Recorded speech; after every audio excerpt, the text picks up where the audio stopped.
Shalom semua, kembali lagi di worship session kali ini. Mari kita persiapkan hati kita sama-sama menyembah Tuhan malam hari ini. Mari kita berdoa. Terima kasih Bapa buat kasih-Mu dalam kehidupan kami. Kami bersyukur buat penyertaan-Mu yang sempurna dalam kehidupan kami. Hari ini kami akan menyembah Engkau, biar setiap penyembahan kami Tuhan menyenangkan hati-Mu ya Bapa. Kami mau melupakan yang di belakang kami dan berlari-lari kepada tujuan-Mu ya Bapa. Sebab Kau beri kami hari yang baru dan yang lama telah berlalu. Terima kasih Tuhan.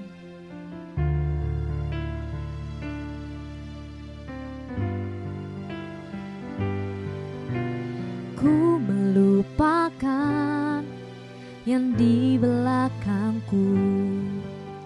Ku serahkan diriku hanya padamu Yesus, dan ku berlari kepada tujuanku. Kau beriku hari yang baru, yang lama telah berlalu. Ku melupakan yang di belakangku. Ku serahkan diriku hanya padamu Yesus, dan ku berlari kepada tujuanku. Kau beriku hari yang baru, yang lama telah berlalu. Rencana-Mu oh Tuhan indah bagiku, tak terbatas oleh pikiranku. Firman-Mu ya dan amin, sumber kekuatan, Kau pengharapanku, Kau terbaik bagiku.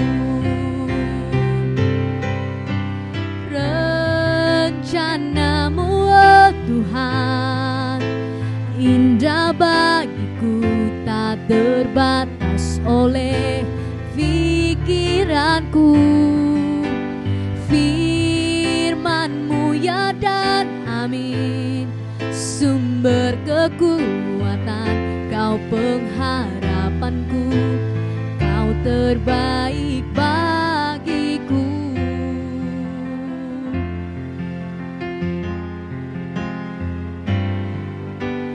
Ku melupakan yang di belakangku.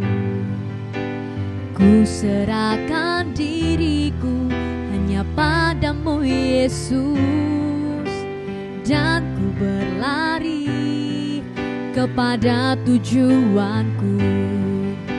Kau beriku hari yang baru, yang lama telah berlalu.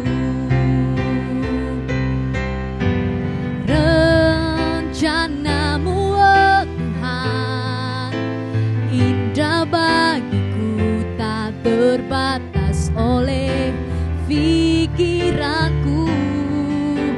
Firman-Mu ya dan amin, sumber kekuatan, Kau pengharapanku, Kau terbaik bagiku.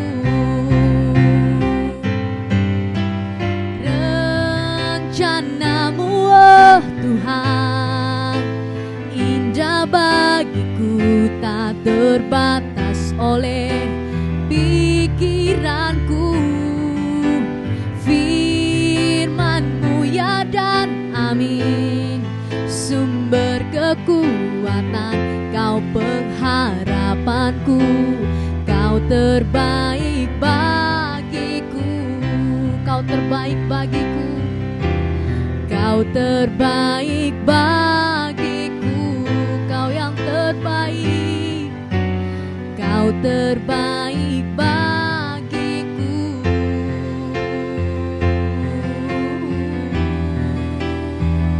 Kau yang terbaik bagiku. Kami mau berlari pada tujuan-Mu Yesus. Kami sembah Engkau,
percayakan hidupku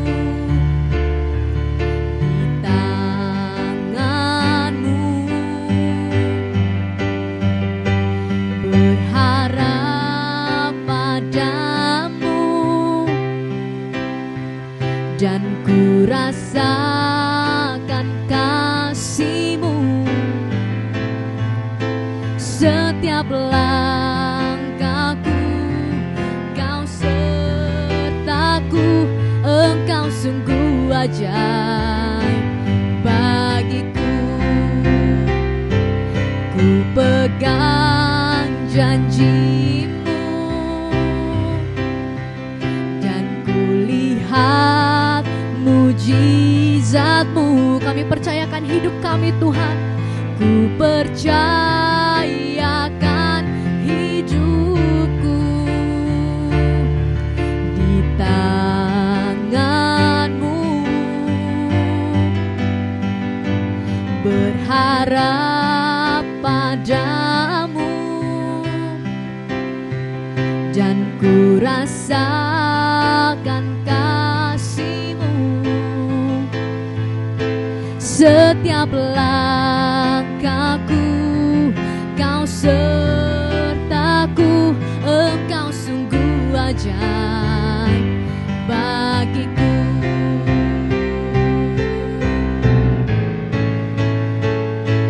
Ku pegang janji-Mu dan ku lihat mujizat-Mu,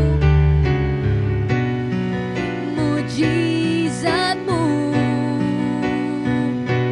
Ku percayakan hidupku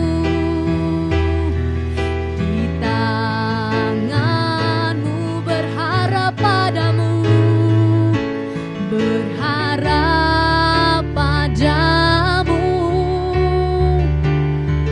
dan ku rasakan kasih-Mu. Setiap langkahku Kau sertaku, Engkau sungguh ajaib bagiku. You are a miracle to me. Kau sungguh ajaib bagi setiap kehidupan kami ya Bapa. Oleh karena itu kami mempercayakan setiap kehidupan kami ke dalam tangan-Mu ya Bapa. Sebentar kami akan mendengar sebagian dari renungan firman-Mu. Biar renungan ini menjadi rema dalam kehidupan kami, menjadi kekuatan bagi setiap kami ya Bapa. Terima kasih Bapa, terima kasih Tuhan. Kami persiapkan hati kami untuk mendengar renungan-Mu pada malam hari ini. Hanya dalam nama-Mu kami berdoa bersyukur. Haleluya. Amin.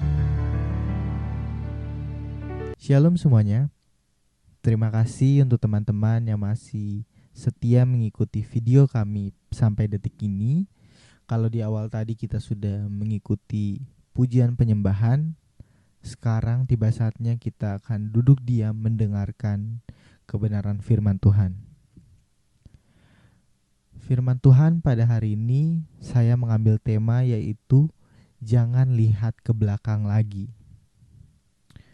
Mungkin di sini ada beberapa teman-teman atau mungkin ada sebagian besar dari teman-teman semua yang memiliki masa lalu yang kurang enak, memiliki masa lalu yang kurang baik, yang bisa dibilang melukai hati Tuhan atau membuat Tuhan bersedih. Teman-teman, di sini aku mau mengajak teman-teman untuk tidak melihat masa lalu teman-teman semua sebagai suatu hal yang buruk. Tetapi coba kita rubah mindset kita, yaitu untuk melihat masa lalu kita yang buruk sebagai batu loncatan kita untuk memberitakan kebenaran firman Tuhan. Dengan masa lalu itulah harusnya kita bisa memberitakan kebenaran firman Tuhan. Karena apa? Dengan masa lalu itu, teman-teman sampai saat ini bisa menjadi manusia yang lebih baik. Teman-teman sampai saat ini justru bisa menjadi berkat oleh semua orang. Dan itu harusnya yang menjadi semangat untuk teman-teman semua memahami masa lalu teman-teman tidak buruk, ya. Jadi jangan pernah memandang buruk masa lalu teman-teman semua. Memang perbuatan yang dilakukan adalah perbuatan yang buruk, tetapi jangan memandang hal itu sebagai hal buruk, ya. Harus memandang itu sebagai suatu batu loncatan untuk kita bisa menjadi berkat kepada semua orang. Mengenai tema kita pada hari ini, saya ada mengambil suatu peristiwa di Alkitab, tokoh Alkitab juga di Perjanjian Baru, yaitu Paulus yang dulu dikenal sebagai Saulus. Di sini coba kita buka bersama-sama Alkitab kita di Kisah Para Rasul pasal yang ke-9 ayat 1 sampai 19a. Oke, saya akan bacakan aja semuanya. Sementara itu, berkobar-kobar hati Saulus untuk mengancam dan membunuh murid-murid Tuhan. Ia menghadap imam besar dan meminta surat kuasa daripadanya untuk dibawa kepada majelis-majelis Yahudi di Damsyik, supaya jika ia menemukan laki-laki atau perempuan yang mengikuti jalan Tuhan, ia menangkap mereka dan membawa mereka ke Yerusalem. Dalam perjalanannya ke Damsyik, ketika ia sudah dekat di kota itu, tiba-tiba cahaya memancar dari langit mengelilingi dia. Ia rebah ke tanah, kedengaranlah olehnya suatu suara yang berkata kepadanya, "Saulus, Saulus, mengapakah engkau menganiaya aku?" Jawab Saulus, "Siapakah engkau, Tuhan?" Katanya, "Akulah Yesus yang kau aniaya itu. Tetapi bangunlah dan pergilah ke dalam kota di sana, dan akan dikatakan kepadamu apa yang harus kau perbuat." Maka termangu-mangulah teman-temannya seperjalanan, karena mereka memang mendengar suara itu tetapi tidak melihat seorang juga pun. Saulus bangun dan berdiri, lalu ia membuka matanya, tetapi ia tidak melihat apa-apa. Mereka harus menuntun dia masuk ke Damsyik. 3 hari lamanya ia tidak melihat, dan 3 hari lamanya ia tidak makan dan minum. Di Damsyik ada seorang murid Tuhan bernama Ananias. Firman Tuhan kepadanya dalam suatu penglihatan.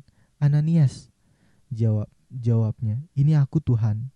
Firman Tuhan, "Mari pergilah ke jalan yang bernama Jalan Lurus, dan carilah ke rumah Yudas seorang dari Tarsus yang bernama Saulus. Ia sekarang berdoa, dan dalam suatu penglihatan ia melihat bahwa seorang yang bernama Ananias masuk ke dalam dan menumpangkan tangannya ke atasnya, supaya ia dapat melihat lagi." Jawab Ananias, "Tuhan, dari banyak orang yang telah kudengar tentang orang itu, betapa banyaknya kejahatan yang dilakukannya terhadap orang-orang kudus-Mu di Yerusalem. Dan ia datang kemari dengan kuasa penuh dari imam-imam kepala untuk menangkap semua orang yang memanggil nama-Mu. Tetapi firman Tuhan kepadanya, 'Pergilah, sebab orang ini adalah alat pilihan bagiku untuk memberitakan namaku kepada bangsa-bangsa lain, serta raja-raja dan orang-orang Israel. Aku sendiri akan menunjukkan kepadanya betapa banyak penderitaan yang harus ia tanggung oleh karena namaku.' Lalu pergilah Ananias ke situ dan masuk ke rumah itu. Ia menumpangkan tangannya ke atas Saulus. Katanya, 'Saulus, saudaraku, Tuhan Yesus yang telah menampakkan diri kepadamu di jalan yang engkau lalui, telah menyuruh aku kepadamu supaya engkau dapat melihat lagi dan penuh dengan Roh Kudus.' Dan seketika itu juga seolah-olah selaput gugur dari matanya, sehingga ia dapat melihat lagi. Ia bangun lalu dibaptis, dan setelah ia makan, pulihlah kekuatannya." Amin. Puji nama Tuhan, firman Tuhan yang sangat-sangat memberkati kita semua. Dari cerita Paulus di atas, apa hal yang dapat kita ambil? Yang pertama adalah Tuhan gak pernah benci kepada kita. Dia gak pernah benci kepada kita. Dia gak pernah marah kepada kita. Memang Dia Allah yang penuh dengan kasih. Dia Allah yang penuh dengan kasih. Oleh sebab itu, teman-teman semua, apapun pelanggaranmu di masa lalu, jangan pernah engkau menyerah. Apapun pelanggaranmu di masa lalu, jangan pernah engkau menganggap bahwa engkau udah gak punya masa depan lagi. Ingatlah bahwa Tuhan selalu berjuang atasmu. Ingatlah bahwa Tuhan gak pernah menyerah atasmu. Tuhan di sini gak marah kepada Paulus. Tuhan di sini bilang, "Mengapa engkau menganiaya aku?" Begitu besar kasih Tuhan kepada Saulus. Dia gak marah sama Paulus. Tapi teman-teman, hal ini gak boleh disalahartikan. Ya udah, Tuhan gak marah kok, santai aja. Gak boleh seperti itu. Tuhan adalah Allah yang adil. Dia akan menghitung benar-benar pelanggaran kita. Dia akan benar-benar memperhitungkan setiap apapun yang kita lakukan di dunia ini. Oleh sebab itu, teman-teman semua, jangan pernah menganggap diri teman-teman rendah. Jangan pernah lagi mau diintimidasi oleh iblis. Karena itu adalah rencana setan untuk menjatuhkan kita. Karena pencuri akan datang untuk mencuri, membunuh, dan membinasakan. Tetapi Yesus datang untuk memberikan kehidupan yang kekal. Kalau gak salah itu di Yohanes 10 ayat yang ke-10. Itu teman-teman. Jadi jangan pernah teman-teman menganggap diri teman-teman rendah. Gak boleh. Dan yang kedua adalah, ini yang luar biasanya, ketika kita melakukan pelanggaran, kita udah bertobat. Ini nih yang Tuhan mau dalam hidup kita. Tuhan gak minta apa-apa. Tuhan gak minta apa-apa, bener. Tuhan gak minta apa-apa. Tuhan gak minta hartamu. Tuhan gak minta apa yang menjadi kepunyaanmu. Tapi yang Tuhan mau ketika engkau bertobat, ketika kita bertobat, ketika saya bertobat, yang Tuhan mau adalah ini. Tetapi firman Tuhan kepadanya, "Pergilah, sebab orang ini adalah alat pilihan bagiku untuk memberitakan namaku kepada bangsa-bangsa lain, serta raja-raja dan orang-orang Israel." Luar biasa sekali. Di sini ketika Paulus dibutakan matanya dan dia mengambil keputusan untuk bertobat, Tuhan bilang seperti ini. Dia akan menjadikan Saulus alatnya untuk memberitakan kebenaran firman Tuhan, untuk memberitakan namanya kepada bangsa-bangsa. Luar biasa sekali, teman-teman. Harusnya ini menjadi pegangan teman-teman semua untuk terus semangat, untuk gak mau lagi dipermainkan oleh iblis. Ya, itu teman-teman. Jadi yuk kita semua yang saat ini sudah bertobat, atau yang saat ini belum bertobat, bertobatlah sekarang. Jangan menunda-nunda waktu untuk bertobat, karena kita gak tahu kapan hari Tuhan akan datang. Dia akan memisahkan orang yang baik. Dia akan memisahkan orang benar dengan orang yang tidak benar. Oleh sebab itu teman-teman, yuk sama-sama kita berjuang, sama-sama kita berusaha menyenangkan Tuhan dengan perbuatan-perbuatan kita.